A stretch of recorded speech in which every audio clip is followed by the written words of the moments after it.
여러분 반갑습니다. 정문성 목사입니다.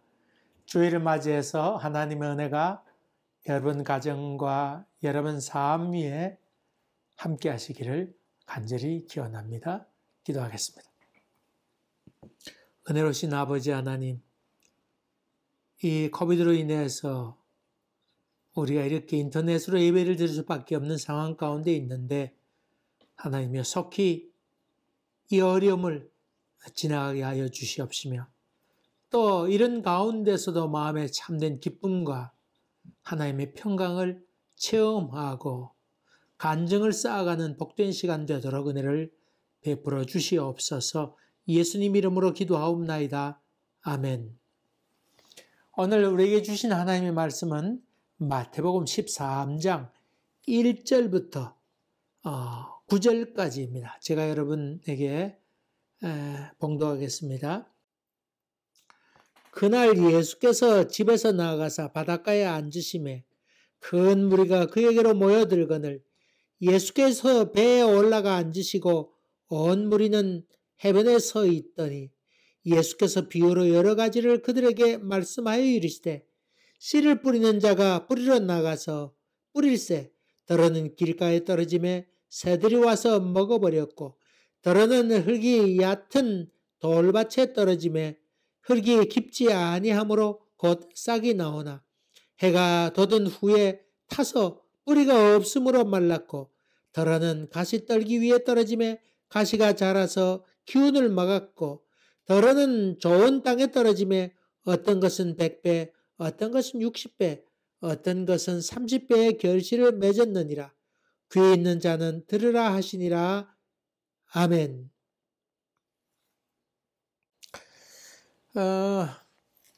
오늘 여러분과 같이 나눌 말씀 마태복음 13장 말씀입니다. 지난번에 12장에 있는 말씀 여러분 얼마나 기억하시는지 모르겠습니다만 어쨌든 간에 성령의 은혜가 우리 가운데 있어야 된다.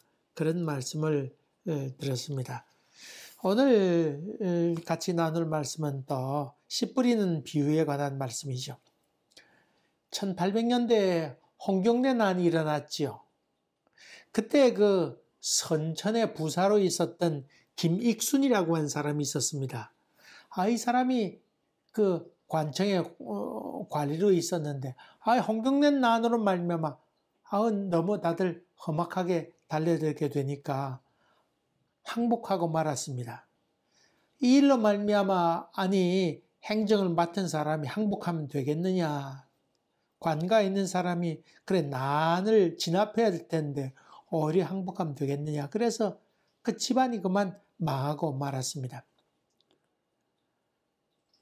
얼마 후에 사면을 받고 손자가 과거에 응시하게 됐는데 그 내용이 무엇이었냐면 과거에 나온 주제가 김익순의 행위를 비판하는 그런 내용의 글을 쓰라고 하는 것이었습니다. 그래서 이 사람이 글을 써서 급제를 하게 되었습니다. 과거에 급제했습니다. 근데 이 사람이 나중에 알고 봤더니 그 참 김익순이라는 사람이 자기 할아버지인 것을 알고는 심하게 쇼크를 받게 됐지요. 자기 할아버지를 비판한 것에 대해서 그는 가슴을 치면서 그에 주어졌던 벼슬을 떨쳐내고는 22살 때에 방랑하는 그런 생활을 하기 시작하게 됩니다. 참 자기 어른을 비판했다고 하는 죄의식 때문에 그는 얼굴을 들고 다닐 수 없다고 생각하셔서 사컷을 쓰고 다녔지요. 그리고 가는 곳마다 즉흥시도 쓰고 풍자와 비유로 여러 가지 시대를 얘기하고 권력과 또 부자를 조롱하는 그런 글들을 많이 쓰게 됐죠. 이 사람이 그 유명한 김삿갓입니다. 근데 그 사람에게는 좀 재밌는 일화가 있죠. 어느 날 한 소문을 듣게 되었는데 어느 산에 절에 고승이 있는데 그 고승은 아주 시를 잘 쓰는 사람이랍니다. 근데 그 고승이 내놓은 것은 자기하고 시 쓰기를 겨루어서 지는 사람은 이를 뽑는다고 하는 그런 소문이 났습니다. 여러분, 그래서 그 김삿갓이 그곳을 향하여 가게 되지요. 여러분 어때요? 누가 이겼을 것 같아요? 누구 이를 뽑았을까요? 고승하고 이 김삿갓이 마주대하게 되었습니다. 이미 알고 왔는가? 준비되었는가? 그렇게 물을 때 김삿갓이 준비되었습니다. 그러면서 시를 주거니 받거니 하면서 밤새 시에 심취돼 가지고는 서로 이래 주거니 받거니 하게 됐는데 고승이 나중에 아이고 졌다 그렇게 얘기하지만은 김삿갓이 이게 비긴 거로 하겠습니다. 그랬다는 거예요.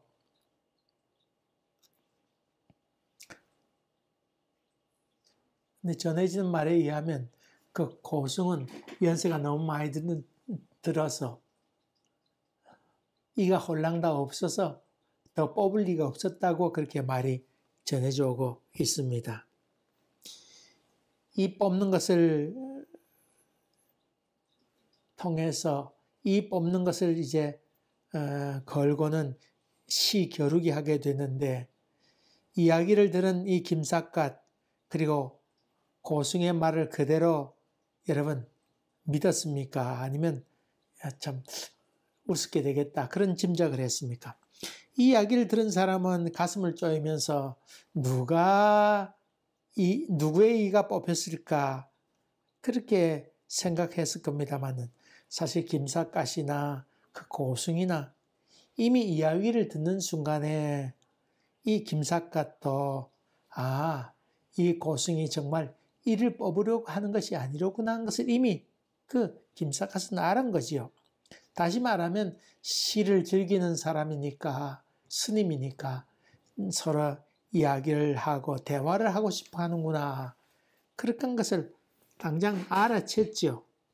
그 문장보다도 거기에 담겨있는 그 말보다도 담겨있는 의미가 더욱더 중요한 것이지요. 이것을 본언으로 우리는 지혜라고 얘기하지요.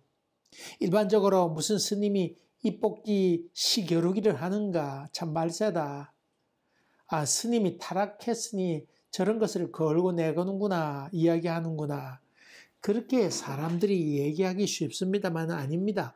고승이 의도했던 것은 시를 좋아하는 사람과 대화를 나누고 그런 것을 이야기할 수 있고 풍자와 해악을 즐기는 사람을 그는 기다렸다고 한 것을 알 수 있지요. 오늘 봉독한 마태복음 13장에 있는 말씀은 소위 비유장, 천국장 그렇게 불려지는 책 가운데 하나입니다. 장입니다. 천국은 마치 그렇게 해서 7가지 비유를 한때 모아두었습니다. 지난번에 말씀드린 것처럼 마태는 세리였기 때문에 그 예수님께서 하신 말씀 이런 것들을 한때 모아서 편집을 잘해 두었다고 하는 말씀을 드렸는데 마치 마태복음의 5장에 나오는 5, 6, 7장에 나오는 산산수훈의 이야기를 모아둔 것처럼 오늘 마태복음 13장도 그런 것을 한때 모아두었다 그렇게 이해하면 아마 잘 되리라 생각합니다. 겨자씨 비유, 진주 이야기, 또 알곡과 가라지 이야기 이런 것들을 기록해 놓았습니다. 예수님께서 신약에 하셨던 비유가 모두 35개 비유가 나오는데 참 예수님이 특별히 비유로 많이 말씀하셨죠. 그 이유 가운데 하나는 사람들의 마음이 워낙 완악했다고 하는 것입니다. 검으면 희다 하고 희면 검다 하는 세상에 거기에 자칫하다가 꼬투리 잡기가 쉽다고 하는 것입니다. 그래서 트집 잡아서 그걸 걸고 넘어지게 될 때에 예수님의 사명을 다 감당해내야 되는데 그런 꼬투리로 말미암아 진을 빼거나 힘을 다 낭비한다 그러면 안 되겠다는 생각을 가졌기에 예수님은 비유로 얘기하시면서 저들을 설득했던 것을 보게 됩니다. 또 하나 있습니다. 아무리 얘기해도 알아먹지 못하니까 아이고 저런 사람들은 더 이상 얘기해서는 안 되겠구나. 다시 말하면 근본적으로 완악하다고 하는 것 때문에 예수님께서는 비유로 말씀하셨다고 하는 것입니다. 오늘 마태복음 13장 16절에는 이사야 69장에 있는 말씀을 인용해서 그렇게 설명하고 있습니다.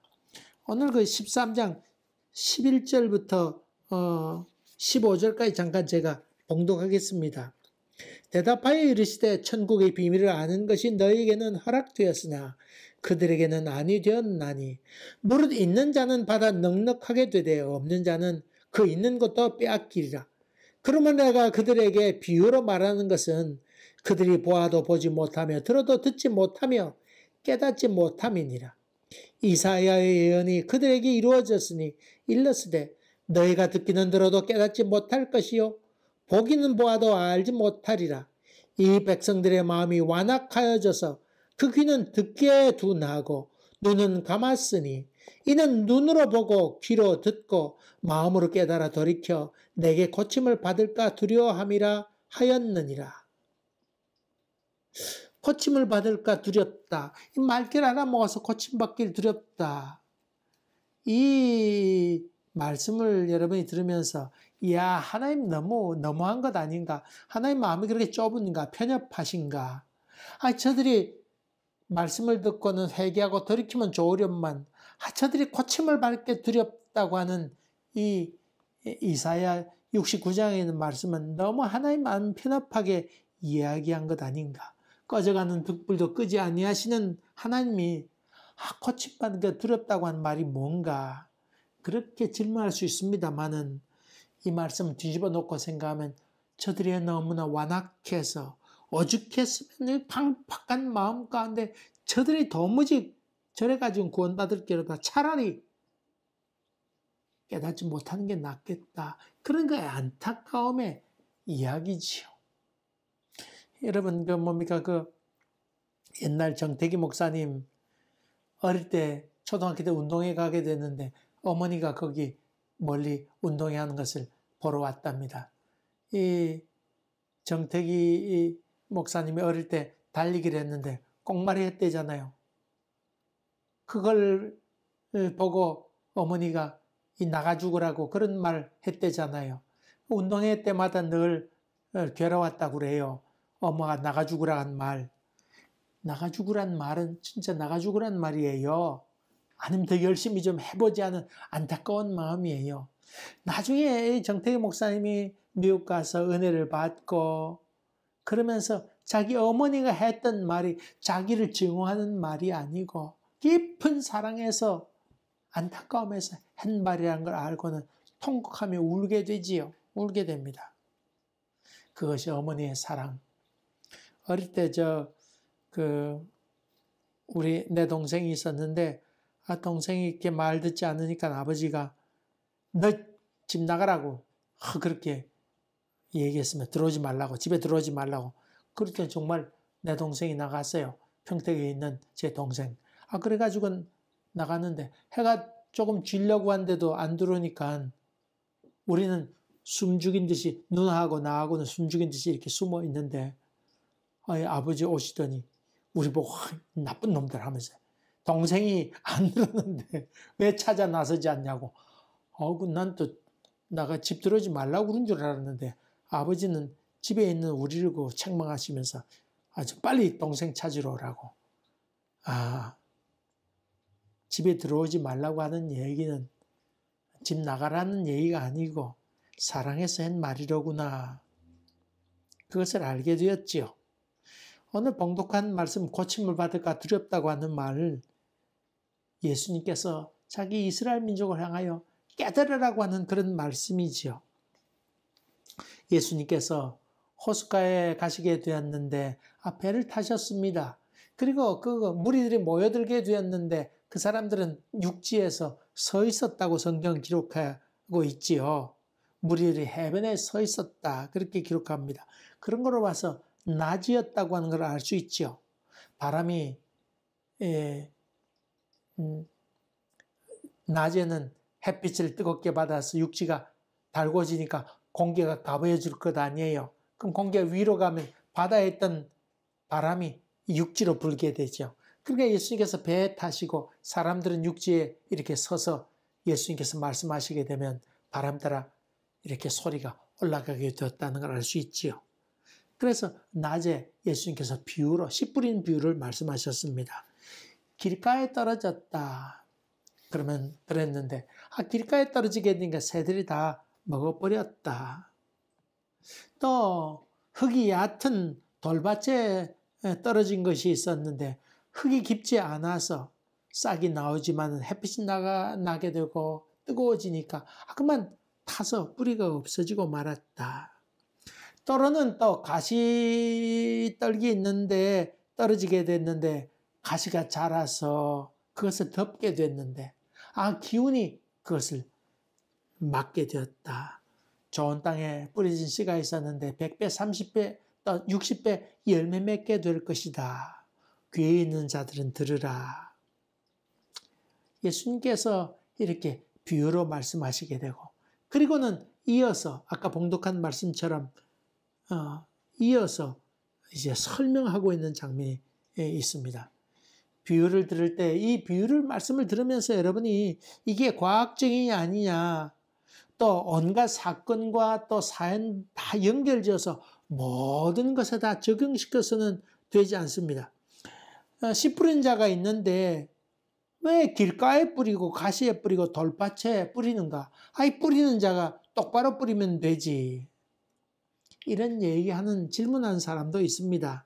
이 질문은 사실 온당한 바른 질문은 아니지요. 씨 뿌린 자를 탓하려고 하는 질문, 그런 것들은 잘못된 질문이라 볼 수 있습니다. 지금 여기서 얘기하려는 것은 우리 인간의 마음밭을 얘기하고 있는 것이지요.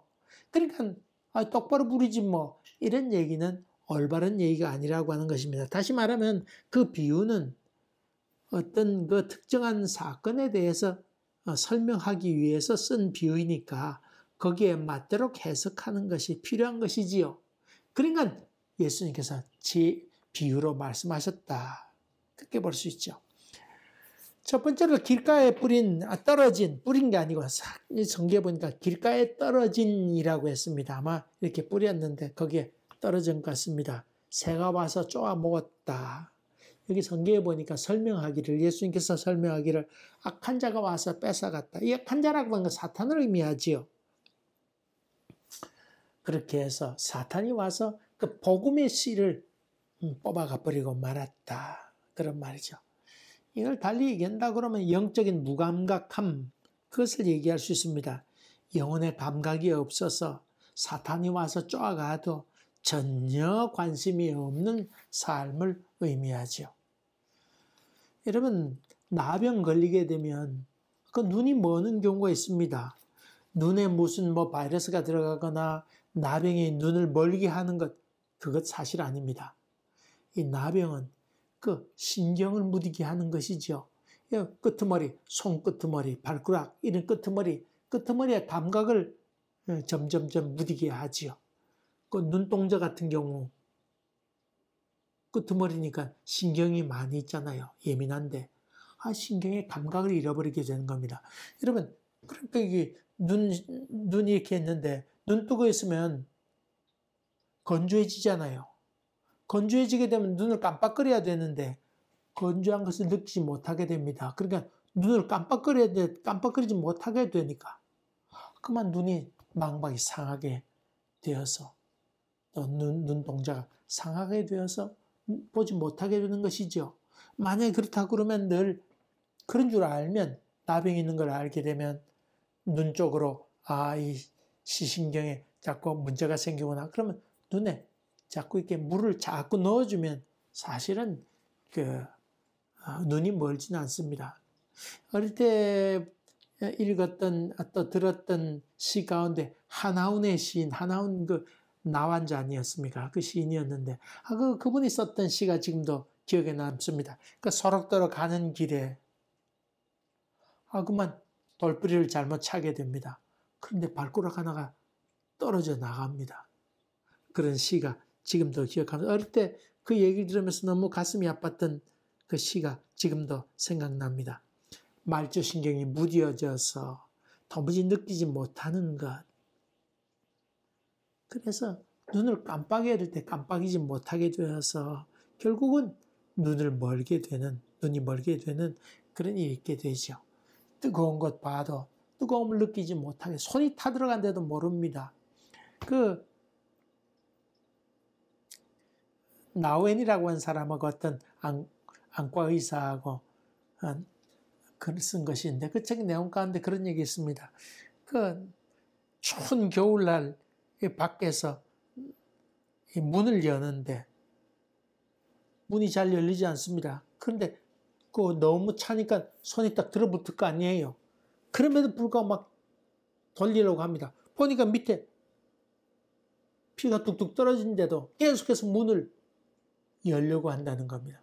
알고 봤더니 그분 손이 무감각해져 가지고 손이 그 쇠에 얼어붙은데도 불구하고 통증을 느끼지 못하니까 자꾸 돌리려고 하니까 껍질이 다 벗겨져서 피가 흐른다고 하는 그런 글을 읽은 적이 있습니다. 영적 무감각한 것, 그것이 큰 병이지요.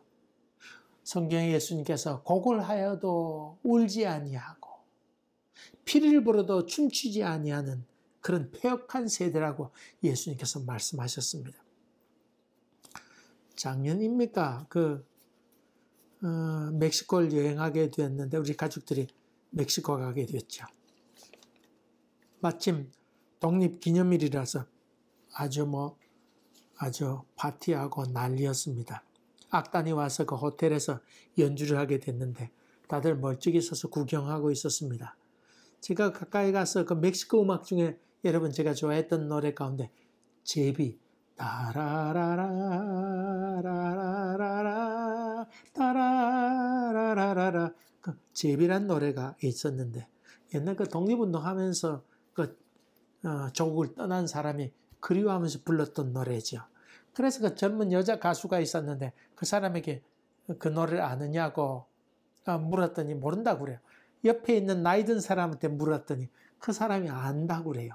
그래서 그걸 신청하며 곡을 들었습니다. 나중에 식사하고 나올 때 제가 한 번 더 가서 신청했습니다. 팁을 주고는 한 번 더 불러달라고. 사실 그것 얘기했다고 우리 식구들한테 얼마나 제가 욕을 먹었는지 유난스럽다 그러기도 하고 아예 좀 부끄럽다고 하기도 하고 제가 그 노래 부를 때가 앙콜도 하고 소리쳤는데 거기에 있던 멕시코 사람들도 나이 든 사람들은 그 노래 알더라고요. 그러니까 그 사람들도 같이 박수 쳤습니다만은 제가 아주 가족들에게는 아주 욕을 좀 먹었습니다. 비난도 많이 받았습니다. 음악이 나오면 춤출 줄 알아야 되는데 춤도 출 줄 모르고 음악이 나오면 앵콜 해야 되는데 앵콜 할 줄도 모르는 패역한 세대, 감동을 모르는 세대 사람들 이런 것을 얘기하기를 길가에 뿌려진 씨앗 그렇게 얘기할 수 있습니다. 여러분 복음을 받아들이면서 감동할 줄 알아야 되는데 그렇지 못하게 되면 죽은 영혼이지요. 사탄에게 영혼을 빼앗긴 사람이지요. 두 번째로 예수님께서 하신 말씀은 돌밭에 뿌려진 씨라고 그렇게 했습니다. 흙이 얕았습니다. 싹은 났습니다. 그러나 말라 비틀어지고 말았습니다. 외부로부터 핍박을 받게 되었다고 하는 말입니다. 일본에서도 그 로마 가톨릭이 얼마나 많이 번창한 적이 있습니다. 1600년대, 1500년, 1600년대 거기에 가톨릭이 아주 번창하게 됐는데 그만 남매 혈행경교하고 막부간의 싸움으로 말미암아 많은 박해를 받게 되었습니다. 그래서 예수 믿는 사람은 팔을 이렇게 해가지고는 옆에 사람들이 나무를 하나 끼워가지고는 이 사람 동동 들어가지고는 그 온천이 맑지 않은 설설 끓는 물에 거기다 발을 담궜다가 끄집어내기도 하고 발 담궜다 끄집어내게 되면 설설 끓는 물에 발 담그게 되니까 발이 익을 것 아니에요. 흔들면서 나가면 뼈다귀도 떨어져 나가고 그런 고통을 겪었습니다. 그런 핍박을 많이 받게 되고 또 해변가에 말뚝을 박아가지고는 썰물 때 말뚝을 박고 사람을 묶어둡니다. 그러면 물이 설렁설렁 들어오게 되면 물 들어오는 것과 함께 콧구멍까지 차게 되어서 결국은 숨 쉬어 죽게 되는 이런 아주 잔혹한 핍박이 많이 있게 되어서 로마 가톨릭이 그만 씨가 말라지게 되는 일이 사실 있게 되었습니다. 이런 외부로부터의 핍박이 많이 있게 되면 참 믿음이 성장하기가 참 어렵습니다. 러시아의 공산주의자들이 들어와서 많은 핍박을 가했죠. 그러면서 그 예수 믿는 소위 그 침례교인들이 많이 있었지요. 아주 죽고 살기로 예수를 믿던 침례교인들이 있었는데 이 사람들이 고무옷을 입혔습니다. 이 여름에 햇빛 내리쬐게 되면 땀이 나는데 그 뜨거울 것 아니에요. 고무옷이니까. 그러면 땀이 밖으로 발산되지 못하니까 옷은 저그럭저그럭 안에서 땀하고 범벅이 되어 있고 겨울에는 고무가 쭈그러들 거 아니에요. 수축할 거 아니에요. 거기다 찬 데다가 수축하게 되니까 숨을 쉬기 어려울 정도로. 그래서 고무옷을 입혀서 고문을 하기도 하고 그런 또 시베리아로 저들을 보내기도 하고 그렇게 해서 많은 핍박이 있게 되어서 참 믿음을 지키기가 참 어려운 그런 과정도 많이 있었지요. 그런 외부적인 어려움도 있지만은 또한 우상이나 세속적인 가치관으로 말미암아 돌밭에 뿌려진 씨앗들도 얼마나 많이 있는지 모릅니다. 전생에 어떻게 돼서 그러면서 참 자기의 잘못을 깊이 깨닫고 자각하기보다는 전생 탓하면서 거기에 쩔어 살게 될 때 변명을 자꾸 하게 되고 남 탓으로 돌리게 되는 그런 경우도 많이 있습니다.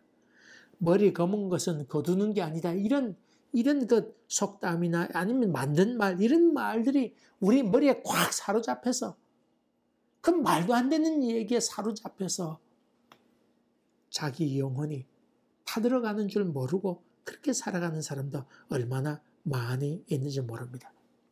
믿음이 있었지만은 불신 가정에 결혼해서 핍박을 받게 돼서 믿음을 온통 다 잃어버리는 경우도 많이 있습니다.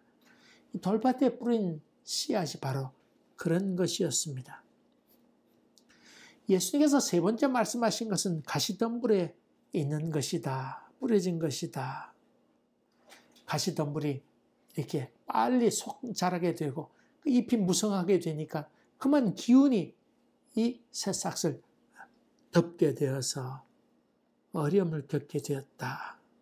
다시 말하면 영혼의 잡초가 많이 자라게 되었다는 말입니다. 여러분, 우리 영혼의 잡초가 얼마나 많은지 모릅니다. 분주함, 괜히 분주함, 그 얼마나 많습니까? 서두릅니다. 성격적인 문제도 가시덤불과 같은 경우입니다. 그렇게 서두르지 않아도 되는데 안절분절하면서 서두르게 될 때에 우리의 신앙이 파괴되고 마합니다. 세상 즐거움에 빠져서 중독되는 경우도 얼마나 많이 있는지 모릅니다. 알코올에 중독되고 게임에 중독되고 아니면 도박 같은 데 중독되어서 점점 자기 위치를 잃어버리는 경우도 왕왕 많이 있습니다. 엊그저께 여유만만인가 그런 오래전에 2014년도에 있었던 그 프로를 이렇게 우연히 이렇게 보게 되었는데 그 조세영과 결혼했던 그 초연 스님의 얘기가 거기 나오더군요. 이 조세영이 감옥에서 나온 다음에 아예 목사가 됐습니다. 독실한 신앙. 그래서 그렇게 신앙이 있는 목사와 결혼하게 되었는데 그만 또 훔치는 일에 걸려들게 돼서 다 앞에서 25년 동안 감옥살이를 하게 됐죠. 사실은 대도 조세영이라고 했는데 알고 봤더니 대도가 아니고 아주 좀도둑에 불과했던 것을 알게 되지요. 그가 올해 6월달인가 다 또 추록했습니다. 82세. 바로 그 앞에 들어갔던 것은 불과 6만 원 훔쳤다가 붙들려서 또 들어가게 됩니다. 6만 원. 6만 원. 참, 그 조세영이라는 사람이 그렇게 감옥 생활을 하게 되고 어릴 때부터 어머니 사랑을 받지 못해서 자기가 그렇게 되었나라고 얘기하면서 그렇게 얘기해서 자기보다 16살 어린 그 여자와 아주 사람이 괜찮더만요. 괜찮은데 그런 여자와 결혼하게 되는데 자식을 낳게 됩니다. 자식 낳았는데 일본에 가서 결혼한 지 2년 만에 또 일본에 갔다가 거기 선교 여행차 갔다가 거기서 일본 집에 훔치러 갔다가 거기서 붙들리게 되고 거기서 감옥살이 하지 않습니까? 한국에 돌아와서 또 훔치게 되고 감옥살이 하게 됐는데 그 자라난 아들에게는 아버지가 멀리 지금 여행 가 있다. 그러면서 명절 되거나 이러면 또 다른 사람 편을 통해서 선물을 사가지고는 그 사람 편을 통해서 아들에게 선물을 보내기도 합니다. 아들은 아버지가 해외에 계신 줄 알고 있는데 점점 자라면서 이 부인이 더 이상 감추면 안 되겠다 생각을 가지게 되고 또 사춘기를 맞이하게 되는데 그때 알게 되면 또 엇나가지 않을까 그 생각에서 5학년 때 초등학교 5학년 때 그 아들을 불러놓고는 사실을 이야기하게 됩니다. 그 이야기를 들었던 그 학생이 그 아들이 그렇게 통곡하며 울더라는 겁니다. 여러분 그 아들 생각하면 나쁘진 않아야 될 것 아닙니까? 그게 안 되는 겁니다. 새 사람 된다고 하지만은 다시금 옛날로 돌아가는 싹이 자라나야 할 텐데 가시덤불로 인해서 그만 열매를 맺지 못하고 그 은에 막혀서 그만 제자리 걸음하는 아니면 다 망가져버리고 마는 그런 일들이 얼마나 많이 있는지 모릅니다. 그래서 부인은 하는 수 없이 이 자녀를 위해서 이름도 갈고 성도 갈고 해서 이혼도 하고 그런 수속을 밟았다고 합니다. 또 나는 기자들도 좀 잘못해서 생각하는 것이 그 자식이 또 무슨 죄가 있습니까마는 그 조세형이라는 사람 때문에 기자들이 와서 밖에서 왔다 하고는 카메라 동원하고 그렇게 해서 있을 것이 도무지 없었다고 하는 얘기도 들었습니다. 자기들이야 취재하면 되지만은 죄 없는 부인과 자식은 어떻게 된다는 말입니까? 물론 조세형이 잘못한 것도 있지만은 그런 사회적인 문제도 얼마나 큽니까? 그래서 그 조세형 부인은 결국 헤어지게 되고 초연이라고 하는 비혼의 승이 되게 되지요. 그거 들으면서 너무 가슴이 아팠습니다. 우리의 신앙도 마찬가지입니다. 이런 그 가시덤불로 인해서 우리의 신앙이 망가지는 경우가 얼마나 많이 있는지 모릅니다. 여러분 조양은이라는 사람도 조폭으로 있었습니다. 또 목사가 되었다고 하는데 자기가 거듭났습니다 하면서 간증도 많이 하게 됩니다만은 또 교계도 난 좀 그것도 문제라고 봅니다. 그 사람도 변화된 걸 통해서 간증하면서 기독교 선전의 도구로 자꾸 사용하려고 하는 것도 문제이지 않겠습니까? 조양 같은 사람은 나와서도 목사가 되어서도 또 사람들을 협박해가지고 돈을 뜯어가기도 하고 그런 경우도 얼마나 많이 있습니까? 그래서 필리핀으로 도망가서 살기도 하고 지금은 또 그 태극기 집회하는 전 무슨 사람하고 같이 또 요새 같이 다닌다고 한 얘기 인터넷 보니까 나와 있습니다. 여러분 우리의 신앙의 성장을 방해하는 것도 얼마나 많은지 모릅니다. 나태함도 마찬가지입니다. 여러분이 코로나 바이러스로 인해서 믿음 생활하면서 여러분은 진보를 가져왔습니까? 후퇴를 했습니까? 이 코로나 바이러스 인해서 인터넷으로 예배를 드리게 되니까 자기 편한 대로 예배 드리려고 하지 않습니까? 늦게 일어난 사람, 일찍 일어난 사람, 아이고 조금만 더 이러다 보니까 예전 같았으면 시간 되면 열심히 교회 와서 예배를 드렸는데 이제는 옷도 되는 대로 입고 자기 편한 대로 예배 드리고 또 예전에는 가족들이 함께 모여서 예배 드렸습니다만은 아이고 기다리다 지쳐서 따로따로 이제 예배 드리기도 하고 어떤 사람 토요일 밤에 인터넷 올라오니까 토요일 밤에 혼자 예배 드리는 사람이 있고 새벽에 혼자 예배드리는 사람이 있고, 이렇게 해서 점점 우리의 그 영혼의 잡초가 점점 더 자라게 되는 그런 모습도 보게 됩니다. 이런 모습에 대해서 호세아서는 그렇게 얘기합니다. 묵은 땅을 기경하라. 묵은 땅을 기경하라고, 폐역한 삶을 좀 버리고는 묵은 땅을 기경하면서 새롭게 거듭나라고 우리에게 말씀하고 있습니다. 배도 2년 혹은 5년 주기로 무태 배를 올려가지고는 밑에 따개비나 무슨 뭐 어떤 것들이 배에 많이 붙어 있는데 그것을 고압 세척기로 확 뿜어가지고는 다 떨쳐버리고 그런 칠을 다시 해야 된다고 합니다. 그래야 합격을 받게 되고, 그런 것들이 많이 붙어 있게 되면 배가 속력을 내지 못해서 기름은 기름대로 많이 들고 손해를 많이 본다고 하는 것입니다. 묵은 땅을 기경하라고 지금 얘기하고 있습니다. 요즘 기독교에 대해서 실망하는 사람도 많고 실망하는 일들도 많이 보게 되는 것도 사실입니다만은, 그러나 이것도 우리의 영혼의 잡초가 되기 쉽습니다. 그 사람들이 나쁜 사람이라고 해서, 그 사람들이 예수 그리스도를 닮지 못한다고 해서 우리 신앙까지 그럼 나 안 믿어야 되겠다, 그런 생각하게 되는 것이 바로 가시덤불에 뿌려진 것과도 같습니다. 영혼의 잡초와도 같습니다. 그 사람은 그렇더라도 나는 내 믿음을 지켜야 될 것 아닙니까? 그런 사람은 그렇더라도 나는 시간 맞춰 하나님께 예배드리고, 나는 시간 맞춰서 주님과 대화를 하고, 또 내가 준비했던 헌금을 하나님께 드리고, 11조 있으면 11조 모아뒀다가 우편으로 보내든지 아니면 또 교회 열게 되면 드려야지, 이런 마음, 사람이 보든 보지 않든 자기 믿음의 자리를 지킬 줄 아는 것, 그것이 옥토에 뿌린 씨앗 아니겠습니까? 시간 되면 하나님과 교제를 갖고, 또 교인 가운데 꼴보기 싫은 사람 왜 없겠습니까? 그러나 그 사람 때문에 그러면서 자기 멋대로 가는 것도 아니고, 어디 가도 그런 사람이 있는데 나는 그래도 내 죄를 지켜야지, 그래도 나는 내게 맡겨진 일을 봉사해야지,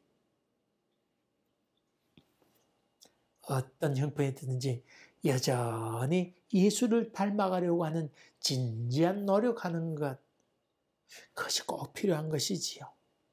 주님은 이런 옥토에 뿌린 씨앗처럼 여전히 진지하게 믿음 생활하고 가려고 하는 그런 사람을 지금도 찾고 있습니다.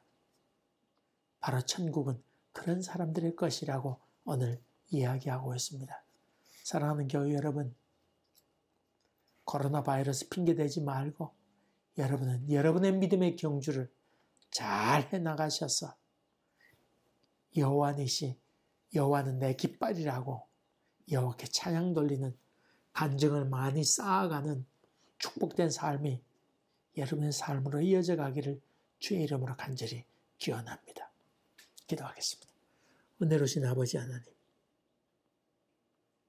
우리로 하여금 장애물 경주여 장거리 경주인 믿음의 경주를 도중 하차하게 하는 일들이 많이 있는 줄 아오나, 아버지 하나님, 믿음으로 당당히 맞서게 하여 주시옵시며 마침내 승리하는 저희들 되도록 인도하여 주시옵소서. 코비드로 말미암아 어렵게 믿음 생활하고 있지만은 오히려 더욱더 정한 시간을 하나님 앞에 들여가는 저희들 되도록 도와주시사 주님께로부터 칭찬 듣는 저희들 되게 도와주시옵소서. 일로 인해서 수고하고 땀 흘리는 모든 심령들 가운데도 주님께 함께하여 주시옵소서. 지금은 우리 주 예수 그리스도의 은혜와 하나님 아버지의 지극하신 사랑과 성령의 역사하심이 저희들 가운데 항상 함께 계시기를 간절히 축원하옵나이다. 아멘. 감사합니다. 또 뵙겠습니다.